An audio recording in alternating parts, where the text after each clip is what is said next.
What is going on, guys? Welcome to Greggles TV Daily, your source for daily tech news. Make sure you subscribe so you know what's going on in the world of tech. How is everyone doing? I hope you're having a fantastic day. We got two stories, well, kind of like one story. I guess it's two though, and a bunch of questions. I'm gonna run through the questions real quick towards the end of this video. So without further ado, let's jump into the tech news, and we're gonna go through the specs, Galaxy Z Flip 5 and Fold 5, some things that we didn't really know that have been leaked out now. We kind of expected, but we didn't fully know. And then also we're gonna kind of like critique these as well. So let's first jump into the Z Flip 5. This tweet is coming from Roy. I'm just gonna call him Roy Gadgets Data. So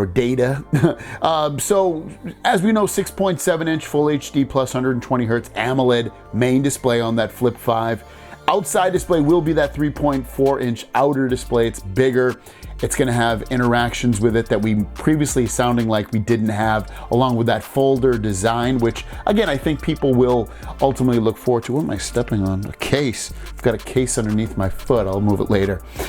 Snapdragon 8 Gen 2 for the Galaxy. So as you know, with the Snapdragon 8 Gen 2, for the Flip 5 especially, which doesn't already have great battery life, this is going to be a major get for it. So it's going to obviously provide better battery life than any of the other, at least it should, better battery life than any of the other Galaxy Flips that have come out in the past. So that'll be a nice little improvement.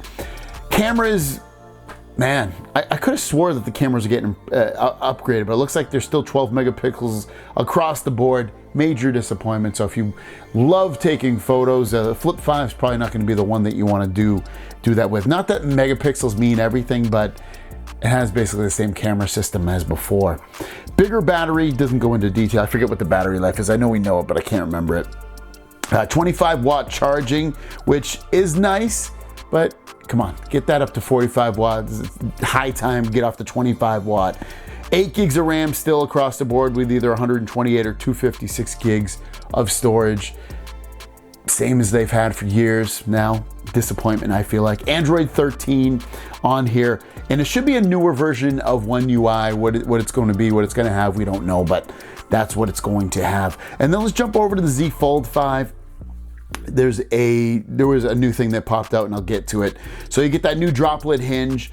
There will be no gap when closed, which is what we've been hearing, which is going to be nice on there. Better improved hinge, better and less visible crease on the display.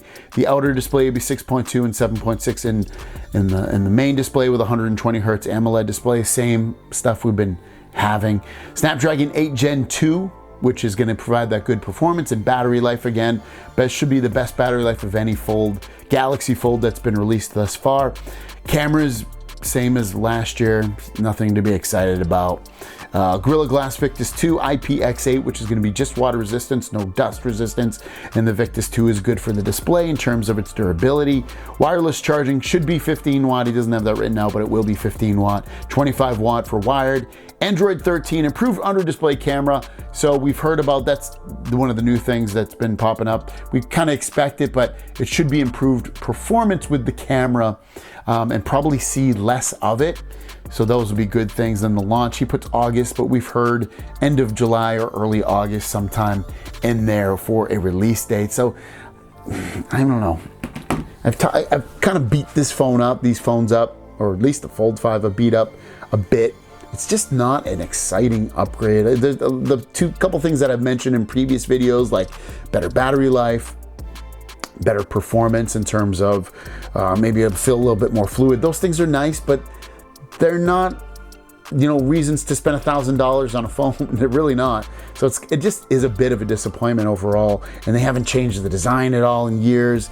It's just like, come on, get to it. Samsung used to be the top dog, and now they're just like letting things just coast. That's all they're doing. They're coasting. Kind of a disappointment. Let me know your thoughts so far on the Flip 5 and Fold 5. Which is more exciting of the two, and which is it even worth upgrading? Let me know your thoughts in the comments down below. Without further ado, let's jump into a bunch of Q&A questions. First question from, I guess it says Rubrister, saying, if you were thinking about getting your first foldable, would you go with the Pixel Fold or the Z Fold 5? I mean, I don't have the Pixel Fold. I would say go with the Pixel Fold, and if you don't like it, return it, and then grab the Fold 5. You also ask, or would you get a phone like the S23 Ultra or Pixel 7 Pro this year and wait another year or two to get a foldable? The foldables are, any phone's really going to be incrementally better year over year, but I think this is actually a really good year to get a foldable. If you go with the Fold 5, they have that maturity, they've had generations of this phone, and then with the Pixel Fold, it's rights a lot of the wrongs from the Pixel line.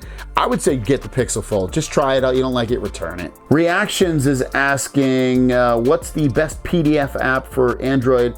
I do not mind a one-off payment, but no subscriptions. I actually, so one that I like to use, I kind of use a couple here. So I generally use, oh man, where is it? There's Adobe has one that I actually like. So Adobe Fill and Sign. So Fill and Sign, Adobe. That one's great. It's free and you can sign your documents with that. So I like that. You can also read them. And then from there, I usually also use I just use Google's PDF reader as well. And then Alistair finishes up saying, are you going to do a Vivo Fold 2 review or comparison? As not sure what to get, as looking to upgrade my Z Fold 2. So as of right now, I'm not planning to get it, especially with the Pixel Fold coming out. I just don't feel like the Vivo X Fold 2 will probably garner too much attention. I'm going to email the Vivo people. They never send me anything, but it doesn't hurt to send them an email and see if they'll send that phone over to me. But as of right now, I'm not going to buy it. But if you're coming from the Z Fold 2, I would look, like I've said, especially if you're in America, I would look at the Pixel Fold or the Z Fold 5. But out of those two, I would look at the Pixel Fold first, just because of the differences that it has. Thanks for watching, guys. If you have a question, leave it in the comments down below. #question. We'll see you down the road. Peace.